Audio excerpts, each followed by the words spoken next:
Must be চেঞ্জটা প্রত্যাশা করি। তার কারণ হচ্ছে এখানে হাই লেভেলের প্লেয়ার কিছু আছে যাদের ডাটা অনেক high.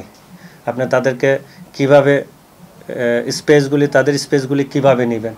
Hamza English premier league খেলা, তার ডাটা দেখলে তো বোঝা যায় যে না, অনেকে বলতেছে কোচিংয়ের থেকে প্লেয়ারদের ডাটা অনেক বেশি।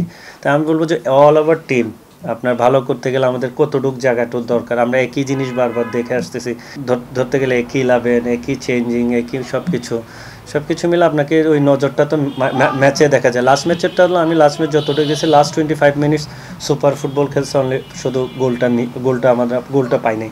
বাট লাস্ট 25 মিনিটস আমি মনে হয়েছে যে না, আমাদের ভালো খেলার দিক থেকে প্রথম থেকে লাস্ট 25 মিনিটস আমাদের ভালো ফুটবলটা খেলছে এবং প্রেশার ক্রিয়েট করে রাখছে। ওদের সিঙ্গাপুরকে স্পেস দেয় নাই।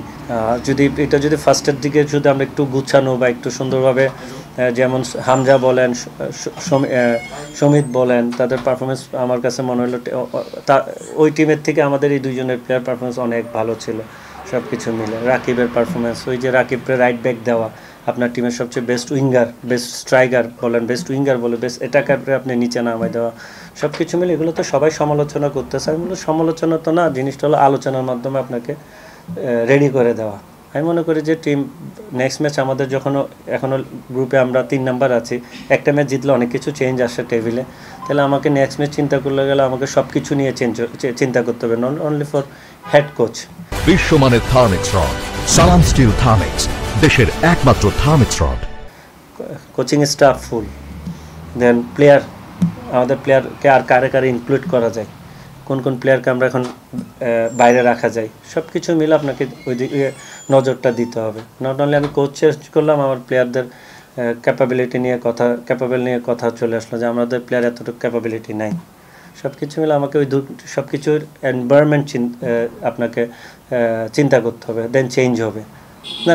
বললাম, আপনি যদি শুধু হেড কোচ নিয়ে চিন্তা করেন, আপনার কোচিং স্টাফ চেঞ্জ হলে পুরো কোচিং স্টাফটাকে নিয়ে চিন্তা করেন, চেঞ্জ করেন প্রত্যেকটা পুরো কোচিং স্টাফ থেকে কাকে আপনার রাখলে টিম ভালো হবে। বললাম না, আমি তো তাদের সঙ্গে ইনভলভ না, তো ম্যানেজমেন্ট কমিটির কেউ ইনভলভ আছে নাকি ম্যানেজার ছাড়া আমার জানা নেই।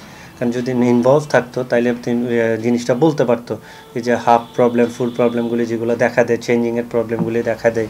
তারপর আমরা অ্যাটাকিংয়ের সময় আমাদের খেলা স্লো করে ফেলা, চেঞ্জিংয়ে আসলে চেঞ্জিংটা, এগুলো সব কিছুই আপনার যারা ক্যাপাবেল এইসব বিষয় নিয়ে, স্পার্ট, তারা বলতে পারবে। আমাদের তো আসলে খেলাধুলা বাইরে কোচিং কোর্স করছি, এখন ফুটবল খেলা দেখলে শিখতে চাই, ভুল ধরতে চাই, ওই টাইমটাতে আমরা ওই জিনিসগুলি করতাম না।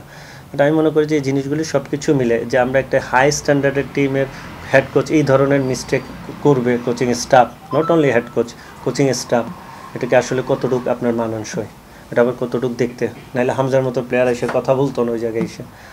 আমি এইগুলো সব কিছু চিন্তা করার দায়িত্ব তো ম্যানেজমেন্ট কমিটির চেয়ারম্যান, ন্যাশনাল ম্যানেজমেন্ট কমিটির, তাদের ডিসিশন।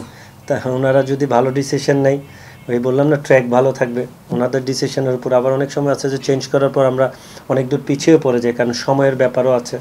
আপনাকে সব কিছু মাথায় রেখে আই থিঙ্ক টিমের মোস্ট প্লেয়ার, যে বেস্ট প্লেয়ার, তার সঙ্গে এইসব ব্যাপারে কথা বলে আপনার ডিসিশন নেওয়া উচিত।